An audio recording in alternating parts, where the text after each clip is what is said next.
بعد پھر کسی کو دیکھا ہی نہیں، جس کو بھی نبی کا دیدار ہوا، شیخ سعدی علیہ الرحمہ کو دیدار ہوا، آپ نے فرمایا بلغ العلا بکمالہ کشف الدجی بجمالہ حسنت جمیع خصالہ صلوا علیہ وآلہ۔ خواجہ صاحب کو جب دیدار ہوا، خواجہ صاحب نے فرمایا اب کیا کسی سے کام تجھے دیکھنے کے بعد، سب کو میرا سلام تجھے دیکھنے کے بعد۔ خواجہ پیر نصیر الدین نصیر شاہ صاحب کو آپ کو جب دیدار ہوا، آپ فرماتے ہیں مدینے کی دھرتی پہ بیٹھ کر گنبد خضرا کے سامنے جب میں نے دیکھا، گنبد خضرا کی میری آنکھیں نگاہیں ٹکی ہیں، آپ فرماتے ہیں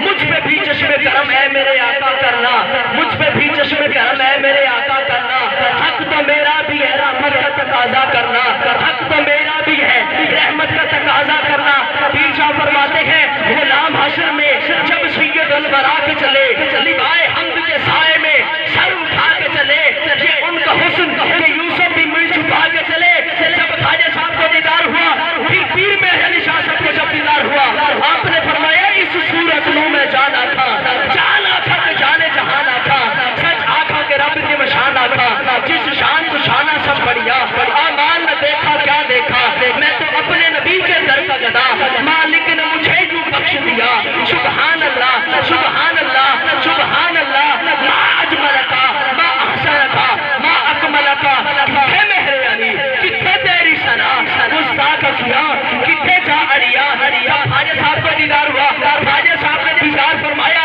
نبی علیہ السلام کا، جب دیدار ہوا پھر قلم توڑ کے رکھ دیا۔ خواجہ صاحب فرماتے ہیں دنیا کے کل حسینوں کو دیکھا ہے نظر غور، آج رات آنکھ لگے نبی کا دیدار ہو جائے۔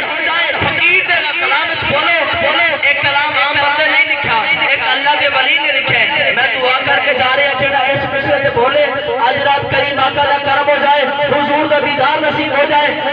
جس نے بھی نبی کا دیدار کیا، اپنی محبت کا اظہار کیا، اور خواجہ صاحب نے جب نبی کا دیدار کیا اپنی محبت کا اظہار کیسے کیا، اور میں بتانا چاہتا ہوں۔ پھر عاشق ہاتھ اٹھا کے سبحان اللہ کہیں گے، استغفار کریں گے۔ خواجہ صاحب فرماتے ہیں اب کیا کسی سے کام، تجھے دیکھنے کے بعد سب کو میرا سلام، تجھے دیکھنے کے بعد جلوہ کسی کا ہو یا تجلی کسی کا ہو، ہے دیکھنا حرام۔ تجھے دیکھنے کے بعد میری ناکام زندگی کے سبھی تلخ مرحلے حل ہو گئے تمام، تجھے دیکھ